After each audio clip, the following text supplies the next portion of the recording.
Happy shower, everyone. My name is Sarah Decker. I'm the Comprehensive and Neighborhood Planner for the City of Flagstaff.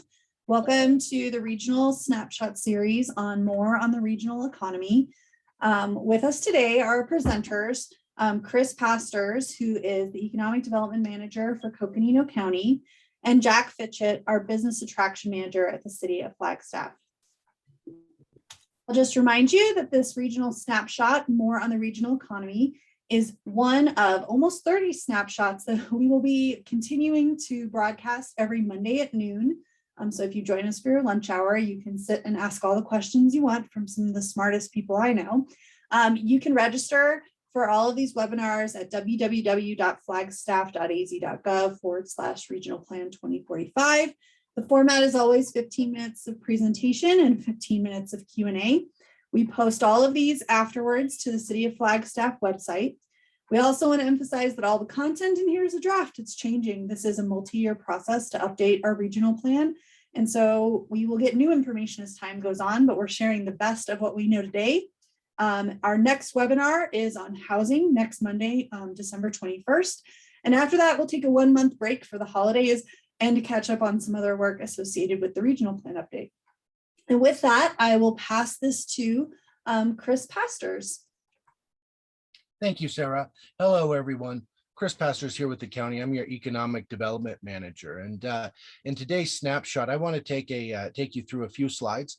There's actually only going to be 4 of them. I'm going to move pretty quick, but there's a lot to unpack in each of these slides. And I think the first one that we're looking at here is, as we're recovering from the pandemic, we're looking at different tools to show us how we're going in different sections, different sectors, different demographics, because equitable economic recovery that's kind of a loaded header. There's a little bit of information on our website, but really what this comes down to is Coconino County has got some data that was pulled together by the Brookings Institute. We're one of 8 counties across the nation to actually have this data broken down for us. And what it's done is it's given us some areas of focus for the next decade to look at when we're making decisions that are going to have to do with economic recovery, economic prosperity, economic development. And really there's a whole data set that's behind this, but there's about 5 of them that really pulled to the front for Coconino County. So you're going to see a lot more of this in the coming years of how are we recovering? What is it that we're doing that's actually making an impact and showing that impact in clear and present terms. So that's one of the efforts that's going to continue to happen over the next decade as we pull forward through this pandemic. If we could go to the next slide, please.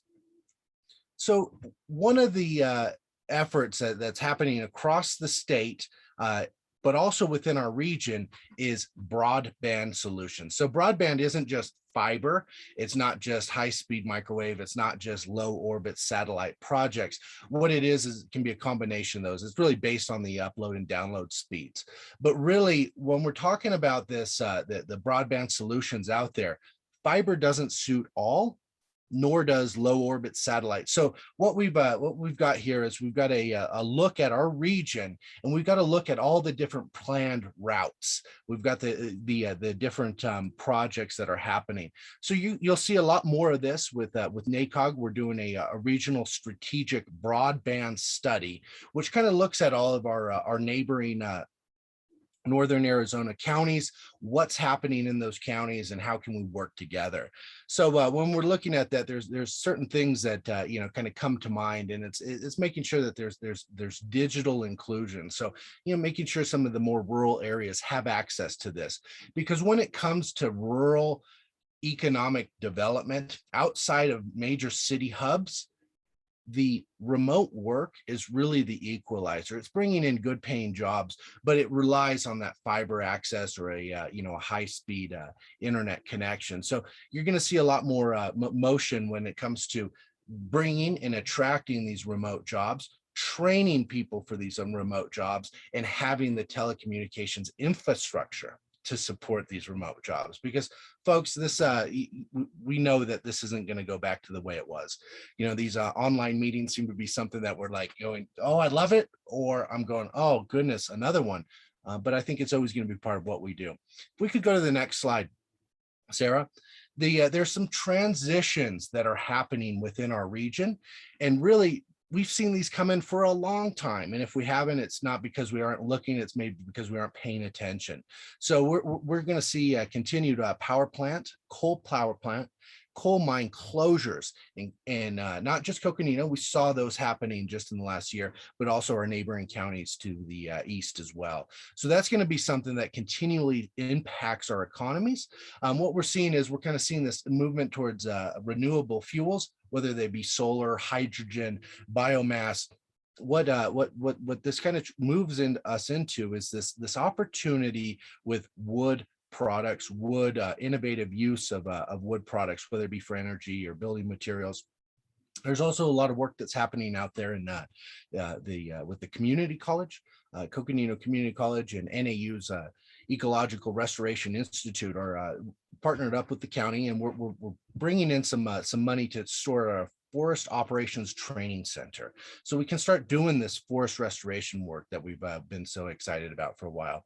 So those are some of the things that are happening that are mitigating that threat of fire, right? Because we have a forested area, because it's overgrown, it creates a need for public safety.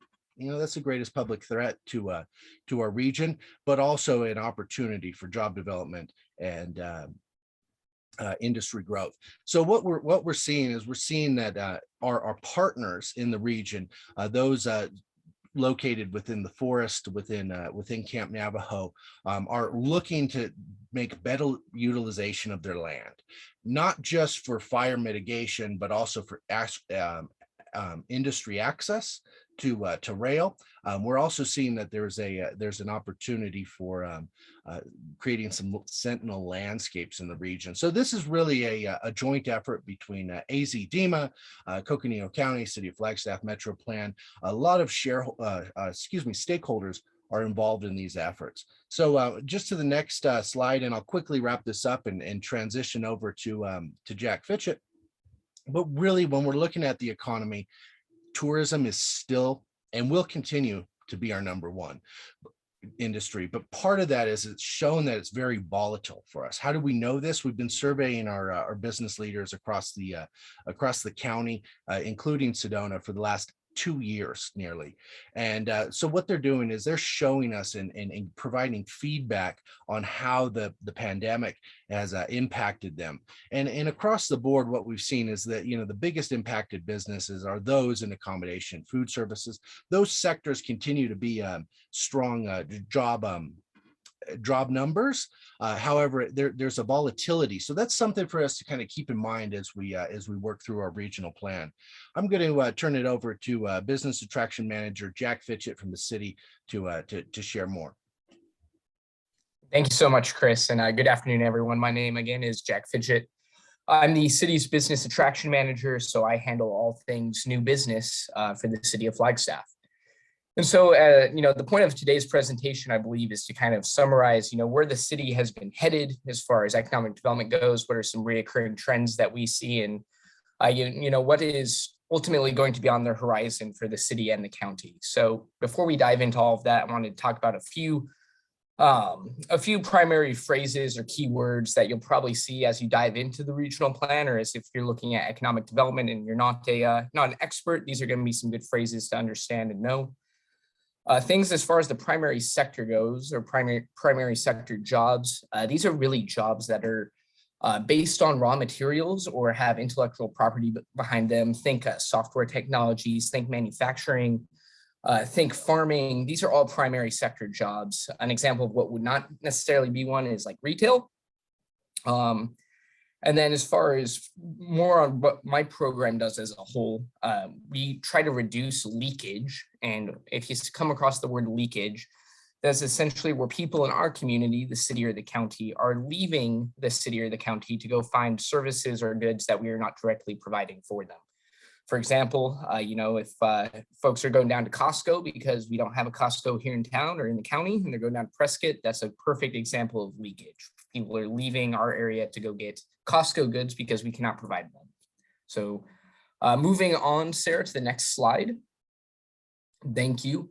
some of the strategic objectives for the City of Flagstaff's economic development team. That's myself and one other gentleman. His name is John Saltonstall, and then we have a couple other employees that assist us in these efforts. But I'm not going to read all of these, but the gist of our strategic objectives is that we want to essentially create high wage, low impact employment for our community. So that means bringing a variety of different jobs that are going to provide a livable wage for Flagstaff in our surrounding areas, and low impact meaning like we're not going to have a coal mining plant, in the middle of the city. So pretty straightforward stuff as far as that goes.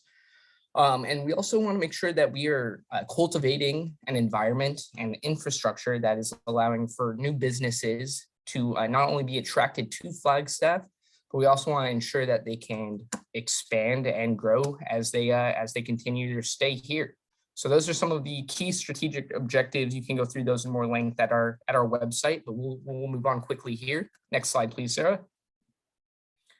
Some other important terminology that you should all understand is the difference between key and targeted sectors. So targeted sectors being this entire list of sectors that you see on this slide. That this ranges from essentially, sorry, it looks like that slide bugged out a little bit, but we're back now. It ranges from astronomy and aerospace to retail and hospitality to tourism and everything in between. But the difference between our targeted sectors and our key sectors is key sectors does not include that retail and hospitality or tourism. As Chris mentioned, these are obviously huge pieces of our economy. We see 5 to 7 million visitors every year. So tourism is very clearly a massive driver for our economics. But these are not our targeted sectors because this is something that we do quite naturally and quite well already. Being the gateway to the Grand Canyon, being a four-season destination, snow, Snow Bowl, all of these things that attract visitation to our community means that we don't necessarily have to focus on it as much, but to make sure that we diversify and have a strong economy overall. That's why we have these key targeted sectors being research and development, manufacturing, bioscience and healthcare, some things that do not necessarily occur as naturally as tourism and retail here in our community, but things that we want to make sure that continue to grow and strengthen as we move forward. Next slide, please.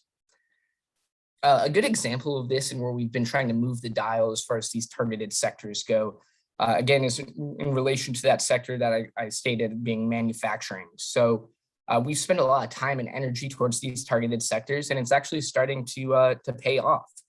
Just in the last 6 months, my office working with a variety of different community partners, including Econa, the county, NAU, and many, many others, successfully attracted UACJ Whitehall Automotive Industries, which is actually the largest company that Flagstaff has seen in over the last 50 years. So very exciting stuff. They're going to create 300 to 350 new jobs for our community and invest about $16 million potentially in a new building along with other facility needs that they're going to have. But this is sticking in line with that objective that I mentioned to you earlier, where we're talking about high quality, high wage jobs with low impact to the community. Next slide, please, Sarah. And then just to wrap up, I tried to get through a ton of information today, and we don't have the time to get into everything. So here's a little bit of a snapshot, some really good data that is kind of encompassing our entire community. You'll see labor force numbers being a little bit over 40,000. Labor force is referring to the number of people who are actively working in our community. There's a lot of other good statistics down there as far as who's holding the jobs and occupation. Like Chris mentioned earlier, retail is a huge one, as is tourism. All of this information is actually available on our Choose Flagstaff website. So that's www.chooseflagstaff.com. And this is under the Flagstaff Prospector if you're interested and want to take a greater look. This information is updated on a fairly regular basis. So if something intrigues you and you want to see where the community is at today from some of these economic development data standpoints, then please go ahead and check that out. And then, Sarah, I think we can move on to some questions that Chris and I proposed to kind of get the mind turning in case we had some thoughts from our community members. We're here to answer any questions you may have, but here are some ones that I think Chris and I hear a lot, and they're great questions, and so for good reason. But With that, Sarah, I think I'll turn it back over to you and Chris, or if we have any questions from members of the audience, we'll go ahead and take those now. Great, thank you, Jack. So are there any questions? If you have a question, we just ask that you go to the bottom or the top, it depends how you're set up, of your screen and hit that little reactions button and then hit the raise your hand, and we should be able to see you and know that you're trying to pop a question in. So I'm glad to call on anybody or unmute anybody if needed as well.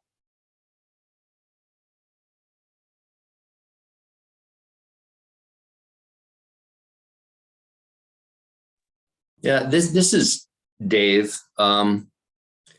So we heard Chris speak a lot about, the broadband and communications in general. And then Jack mentioned targeted industries or sectors.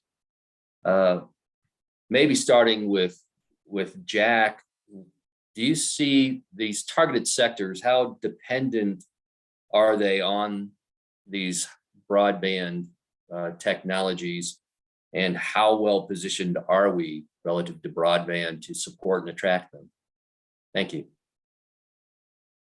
Yeah, thank you, Dave. That's an excellent question. And I think, for some of these targeted sectors, you saw a lot of key words in those targeted sectors being technology based, right? So we had software and information based technologies, environmental technology, research and development, and even manufacturing now. They are all starting to move towards, being more and more dependent on the internet, as we all are, as we've seen. Just makes sense on where we're headed. So ensuring that we have broadband capabilities that are supplying these high download and upload speeds is going to be integral, in my opinion, to continue the attraction and the expansion and growth the business community here in Flagstaff, because without that, we are essentially hampering ourselves. And I think one of the best examples I've heard in recent memory is I was at a conference recently, and they're now comparing the arrival of broadband similar to the arrival of electricity back in the 1800s. So if we are not, pressing the issue of broadband into our community, it's going to be very similar in my mind as well as not having electricity, which is crazy to say, but that's the dependency and the way things are headed at this moment. And I'll actually, I'll let Chris answer the second question, which is what are we doing as a region to further attract broadband here? So go ahead, Chris. Thanks for that question, David. Thanks for the intro, Jack. As far as attracting broadband to our region, actually, what's happened is there's been development of broadband networks on the easy to access areas, right? So along the interstates. And basically what we've seen is that Coconino County is really kind of this donut hole in the middle, right? But what the internet providers, what the middle mile providers, those infrastructure companies, what they're looking to do is to bisect those empty gaps in order to create more redundancy lines for backhaul networks to ensure that there's the continued capability. So one of the things that we've done to help support this is identified one of these redundancy lines being the 89 from Flagstaff up through Navajo Nation up into Page. And so that's a Northern Arizona corridor. So we've been working with partners and telecommunications, as well as other municipalities, City of Flagstaff. We've been working with NAU as well as Navajo Nation to coordinate those efforts, right? Because part of it is we're talking about different jurisdictions, and you need different sign-offs, different right-of-ways in order to create these backbone loops. So that's one of the pieces that we've been doing to kind of pull apart the bureaucracy and allow these telecommunication companies to partner, because that's the big thing that's going forward is they're being asked to partner with municipalities or with local or state governments in order to bring in this network. So we've been actively engaged in the Northern Arizona broadband corridor proposal, and we think that there's going to be some work there. On the other hand, there's also a lot of work that isn't fiber, or it isn't connected by cable, but rather low orbit satellites. So the county has been bringing in some beta testing with SpaceX's program, the low orbit satellites. And, we've got about 45 homes that have been part of that beta test in Tuba City, where there isn't fiber, but what we're seeing is download and upload speeds at the same level that we're seeing in the city of Flagstaff. So there's just a couple different technology fronts that we're working on in collaboration with our partners. Thank you, Chris and Jack. I think that's really important. I think we will be having a broadband portion of the regional plan this time. It's just too important of a piece of our infrastructure. I will say our current regional plan is completely silent on it. It doesn't even talk about that as a public good or service. And I think 2020 and 2021 have changed that forever. And so it's a great thing to highlight, because going forward, broadband planning is something that local governments are going to need to be involved in to make sure that it's a service being provided to all the residents and visitors for our county. Mark Ravis, you have a question. Yeah, can you go back to that slide that had all that terminology, like aerial fiber, that map? There was like 8 different terms. Some of them were new. To go over them again. What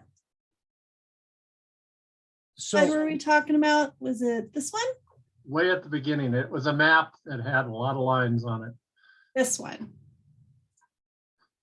So what we're talking about here, Mark, and is you're talking about the little legend there. So there's designed aerial routes, and what those are routes of dark fiber running along power lines as the bottommost wire, right? So they're fully insulated, encapsulated, but that's what an aerial route is. Underground is, obviously the digs, private fiber networks, those are things like, schools and in universities will often have some of those private routes, but we're also talking about state efforts as well. And that's a little bit bigger. We're talking right now from Phoenix up to Flagstaff, the Sun Corridor Network is digging that right now. So that's part of the state broadband corridor. They're also looking at who's going to connect up east to west on I-40. But we also have Coconino County planned or proposed fiber networks, as well as Navajo County. But the other thing too is we're also dealing with the Navajo Nation that has unprecedented amounts of money to invest in this, and so they are also working as a an independent sovereign nation to develop these networks. But some of the things that we don't have on here that are the low orbit satellites, those will carry service bands that have electricity, maybe not necessarily fiber, but they just need a generator, and then they can get broadband. There's also microwave technologies out there, and those are kind of some of the wireless technologies that are covering areas that are hard to dig to, don't have aerial routes, and so on. So any other questions about that, Mark? Yeah, where does 5G fit in to that as far as tourism? And so 5G is really it's an expansion of fiber networks, right? 5G relies on fiber connectivity to have the speed from the tower. So it's a wireless technology that works through fiber. But that's the key, is you have to have high speed fiber in order to have 5G in any area. So really, before you can solve to 5G, you need to kind of work backwards to making sure that you've got not just copper wire or ADSL type wires, but that actual optics. thanks. I think David Wessel also has his hand raised. Yeah, so can't remember the name of the auto firm or the auto parts firm that you have successfully recruited, and congratulations on that. Whitehall. What type? Yeah, Whitehall. There we go. It's easy to remember. What type of spinoff industries are you, or business are you hoping, or do we have potential to recruit as a result of this? Yeah, that's another great question, David. And I do hope that we're going to get some additional employers that arrive to assist Whitehall. My guess is that's going to be some manufacturers that assist them in their supply chain. So they essentially take aluminum and fabricate a variety of different, components for automotive vehicles. So something to do with that supplying of the raw material could be an option, although I think that's fairly unlikely just because, again, not an aluminum mine or around Flagstaff. But that being said, the need for, they have a variety of different technology-based robots that are obviously doing a lot of the work inside of their facility. So folks that are specializing in fixing and repairing those, I could see.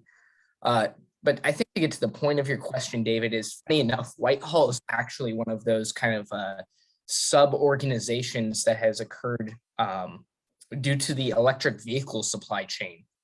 So I'm sure we've all seen the announcements in the big news about Lucid Motors opening their huge facility down in southern Arizona. Many others are doing the same and arriving to create different manufacturing plants throughout Arizona.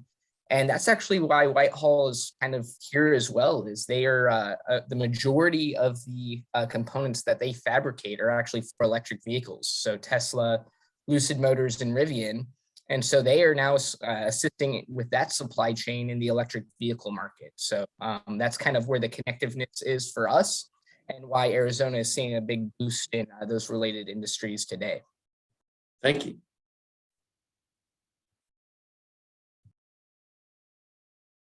As always, we'll post this to our YouTube page. If there are questions people would like to stay on and ask after we stop recording, I'd be glad to continue that as well. So with that, thank you everyone for coming today, and you'll see this online. And thank you, Jack and Chris, for bringing your knowledge and skill to this conversation. We really appreciate it. Thank you for the invite, Sarah. Appreciate being involved, and thanks for the great questions, everyone.